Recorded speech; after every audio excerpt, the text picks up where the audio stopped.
Setelah minggu kemarin kita ngomong tentang obat batuk, hari ini kita ngomong tentang obat-obat asma. Tapi tolong diingat ya, jadi kalau pasien yang batuk via telepon itu, ya sebaiknya jangan Anda beri saran obat melalui telepon juga, by phone gitu ya. Lebih bagus diperiksa karena pengobatan asma berbeda dengan pengobatan batuk lainnya gitu ya. Ya, jadi di pengobatan asma yang dikenal dengan triple drugs, corticosteroid, kemudian obat-obat beta 2, kemudian yang terakhir adalah mucolytic. Ya, 3 triple drug ini biasanya diberikan ya. Jadi kita mulai dulu awal itu ya pembukaannya. Yang disebut zat-zat bronkodilator yang melebarkan saluran nafas atau bronkus sampai bronkiolus itu agonis beta, misalnya adrenalin, salbutamol, kemudian penghambat fosfodiesterase, theophylline, kemudian atropin dan derivat disebut ipratropium bromida, kemudian antagonis leukotriene, montelukast gitu ya. Ini yang termasuk obat golongan baru yang dipasarkan gitu. Yang adrenalin ini mekanisme kerja dengan cara menaikkan si AMP dan menurunkan si GMP intrasel dengan merangsang reseptor beta 1 dan beta 2. Dia disebut non-selektif beta 2 gitu ya. Karena dia tidak hanya di reseptor beta 2 tapi juga di beta 1. Indikasi biasanya untuk serangan asma atau asma attack, biasanya kita suntikan diberikan secara subkutan ya, di bawah kulit gitu ya, di daerah deltoid, di daerah bahu gitu. Itu cukup dengan 0,3 cc ya secara perlahan, tapi dengan sebelum disuntik tolong ingat harus ditensi dulu ya, karena kontraindikasinya adalah hipertensi dan glaukoma sudut tertutup ya. Jadi untuk pasien hipertensi dengan asma tidak boleh dengan adrenalin ya. Biasanya penggantinya dikasih dengan theophylline tapi dengan secara intravena dan diberikan secara perlahan. Efek sampingnya itu tremor, palpitasi, takikardi, ansietas, cemas gitu, bisa mydriasis, juga ada adrenalin tetes ya untuk glaukoma gitu ya. Tekanan intraokuler meningkat dan sakit kepala serta pucat. Kalau interaksi obat, penggunaan bersama hidrokarbon halogen dan siklopropan untuk anestesi umum karena dapat menyebabkan peningkatan potensi aritmia karena epinefrin ya. Hati-hati. Cara pemberian sudah saya sebut secara sebutan ya. Kecuali yang untuk pemakaian topika yang lain, obat tetes mata segala macam boleh gitu ya. Dan ini juga salah satu adrenalin paling banyak dipakai untuk anaphylactic shock gitu ya, untuk mengatasi anaphylactic shock. Tapi kalau anaphylactic shock diberikan bukan secara subkutan tetapi intramuskuler gitu ya. Nah, yang kedua fenoterol gitu ya. Fenoterol mekanisme kerja secara langsung pada reseptor sel otot polus bronkiolus ataupun bronkus sehingga menyebabkan dilatasi pelebaran daripada bronkus. Jadi salah satu ciri asma adalah mengi ya, mengi dengan menyempitnya bronkus atau bronkiolus. Nah, menginya itu waktu ekspirasi bukan waktu inspirasi. Kalau inspirasi sudah beda lagi diagnosanya gitu. Indikasi asma sesak napas yang disebabkan bronkitis kronis ataupun emfisema, kontraindikasi stenosis subaortik, hipertrofi idiopati, ya. Kemudian hati-hati pada penderita gangguan jantung, hipertensi atau gangguan aritmia, penyakit kencing manis atau diabetes dan hipertiroid. Jadi hipertiroid juga terutama yang mereka tirotoksikosis ya, hati-hati dengan pemberian fenoterol. Efek sampingnya rasa cemas, tremor, sakit kepala, pusing, palpitasi, dan kejang kaki atau kram kaki gitu ya.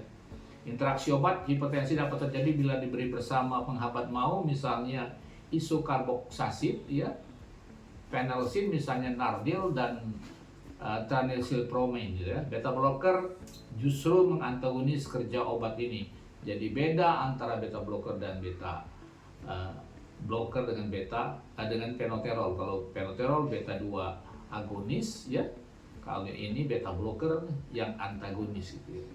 Sedianya hanya ada inhaler ya, juga sudah ada yang dikombinasi dengan steroid fenoterol ini ya.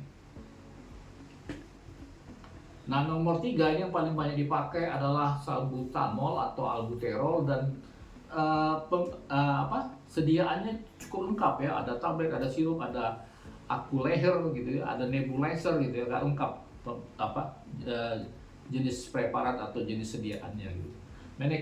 Mekanisme kerjanya hampir sama dengan fenoterol tadi ya, jadi bekerja secara langsung pada reseptor sel outer pulse bronchiolus atau bronkus sehingga menyebabkan dilatasi. Indikasinya asma, sesak napas yang disebabkan bronkitis atau kronis dan emfisema, serta dipakai juga untuk mencegah kelahiran prematur, banyak dipakai oleh para dokter obstetri dan ginekologi gitu ya. Kontraindikasi hipersensitivitas, hati-hati pada penderita hipertensi dan penyakit arteri koroner, diabetes, gangguan aritmia, dan hipertiroid. Efek samping itu sakit kepala, mual muntah, iritasi kerongkongan, epistaxis, mungkin berdarah ya dari hidung gitu, tremor, kemudian interaksi obat, bronchodilator, inhaler, epinephrine, dan simptomimetik lain tidak boleh diberikan bersamaan ya, bersama obat lain ya. Pemberian harus hati-hati diberikan bersama penghambat maung seperti yang fenoterol tadi atau antidepresan trisiklik gitu ya. Ya, bila diberikan bersama beta blocker akan menghambat kerja obat ini. Jadi ini yang paling susah ya dalam pengobatan. Jadi untuk para sejawat atau teman adik-adik mahasiswa, hati-hati kalau mengobati penyakit itu. Kalau dia sendirian, single major disease itu mudah. Tapi kalau dengan teman-teman itu akan repot gitu. Itulah perlunya dalam istilah farmakologi liga artis. Pengobatan itu adalah seni. Jadi kita harus tahu, oh kalau asma dan hipertensi apa yang boleh dari obat asma, dan obat hipertensi apa yang boleh untuk asmanya gitu ya. Jadi jangan kalau ada asma kasih asma, kalau hipertensi kasih hipertensi, nggak boleh. Kita harus tahu interaksinya bagaimana gitu ya.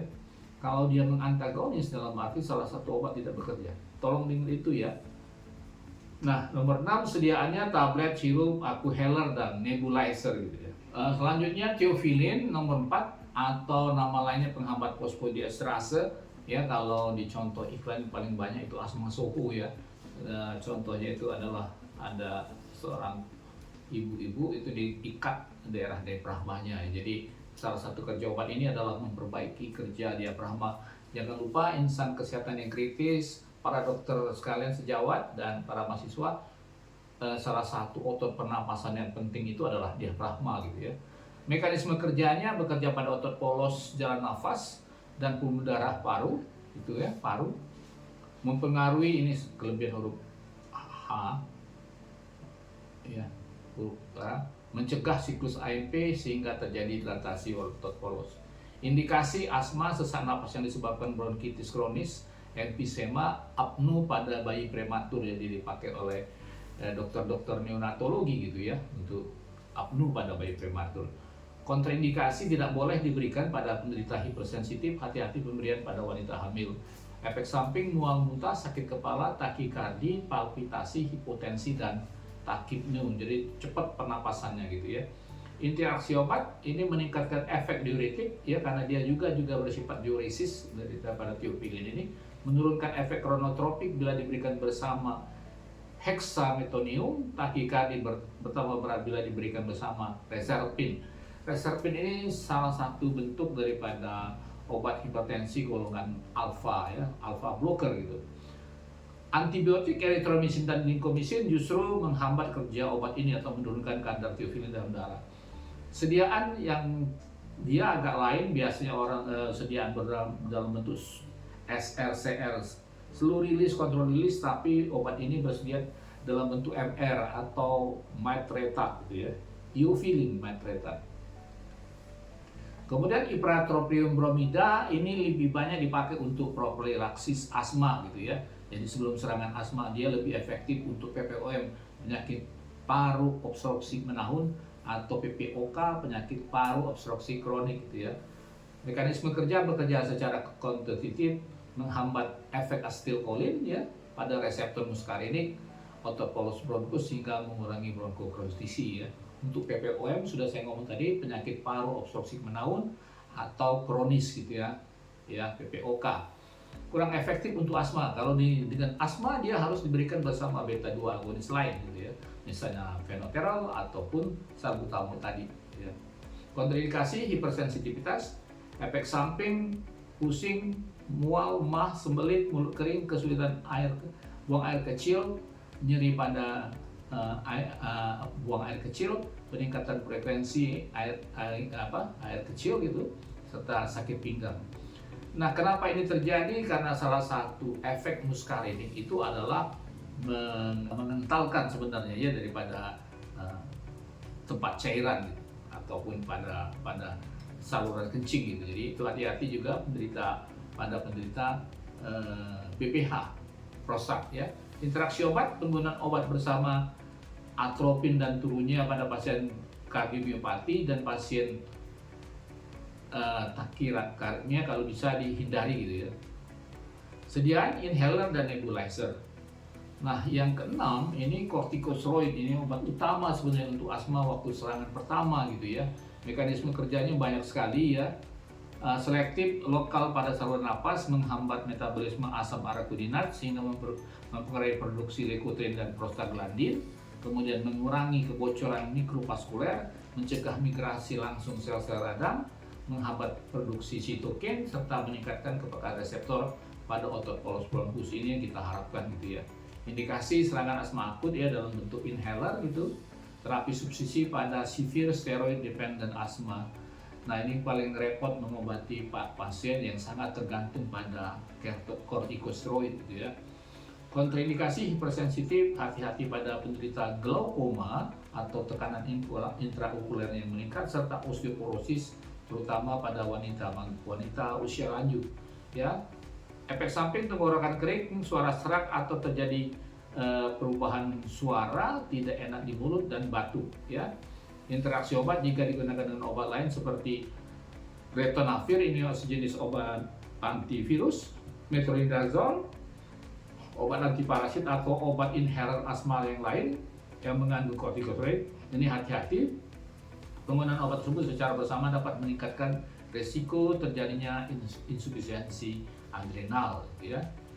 Dan satu kekurangan daripada obat ini harus diberikan nantinya dengan tapering off, artinya dosisnya diturunkan secara perlahan-lahan. Obat ini tidak boleh di stop secara mendadak karena akan menimbulkan withdrawal effect, terutama berupa krisis Edison gitu ya, krisis Edison atau Edison crisis istilahnya dalam bahasa Inggris, dalam bentuk tablet ataupun inhaler. Dan yang terakhir ini yang terbaru adalah montelukast, suatu antagonis leukotriene. Mekanisme kerjanya ini dengan cara memblokir atau menghambat leukotriene, yaitu zat peradangan yang memicu pembengkakan dan penyempitan daripada bronkus atau bronkiolus itu atau saluran nafas ya. Ini untuk asma kronis, pencegahan kegiatan olahraga yang menginduksi asma. Jadi jangan lupa untuk menderita asma ya, kegiatan olahraga tertentu bisa menginduksi, artinya menimbulkan asma itu sendiri ya. Terlampau capek juga bisa. Kontraindikasi hipersensitif, penderita dengan fenilketonuria atau gangguan ginjal, efek samping diare, demam gitu, sakit kepala, sakit perut, mual dalam muntah, serta ruam kulit ringan gitu ya. Interaksi obat, aspirin dan obat lain daripada obat antiinflamasi lain tidak boleh diberikan bersama obat ini.